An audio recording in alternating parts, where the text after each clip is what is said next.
لەسەر بڕیاری قوبات تاالبانی جێگری سەرۆکی حکوومەتی هەرێمی کوردستان پرۆژەی قیرتاوکردنی ناحی ئاوە سپی سەنگاو دەستی پێکرد و کارەکانی گەیشتوتە قۆناغی کۆتایی.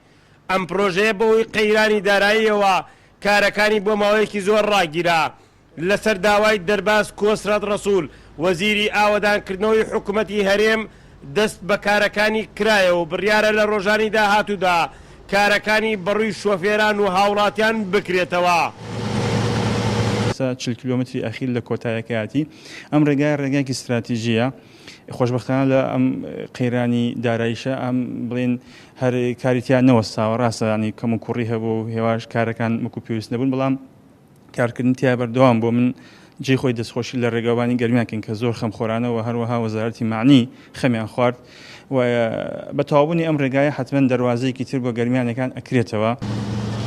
پرۆژەی ڕێگای ناحی ئاوەسپی ناحی سەنگاو 40 کیلۆمترە و بە یەکێک لە پرۆژە گرنگەکان دادەڕێت چونکە ڕۆڵی گرنگی هەیە لە بژاندنەوەی ناوچەکە.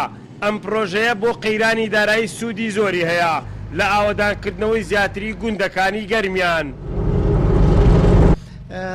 تاوەکو ئێستا پرۆژەکە 94% تەواو بووە لە مەرحەلەی قیرکردنە هەین کارێکی ئۆتۆمان نەماوە کە زەحمەت بێ لە ماوەی تەواوبوونی پرۆژەکە دەگاتە کۆتایی و وەکو پرۆژەکەش دەتوانین بڵێن خەڵکی ناوچەکە سوودی لێوەرەگرێ خەڵکی ناوچەی گەرمیان سوودی لێوەرەگرێ بۆ پێگەیاندنی شاری کەلار و منتەقەی کفری و ئەو ناوچانە بۆ شاری سلێمانی بۆ ئەم پرۆژە قورسی لەسەر شان کەلار سلێمانی هەڵەگرێ و جادەیە زۆربەی سیارەی بارەکەوێتە ئەم ڕێگاوە دوای ئەوە کفری سەرقڵا بگرە تا کەلاریش ئەتر لێرا هات شۆی سلێمانیەکە لەبەرەوەی زەحام نییە زۆربەی گوندەکانیشی سە حالیان ئاوەدانەکرێتەوە بۆ ئاژەڵداری و بۆم شتانە تێنۆ بۆ گوندەکان خۆیان سەرجادەی عامە ئەتر زۆر ئاسایە بۆیان بۆ هەموو شتێک.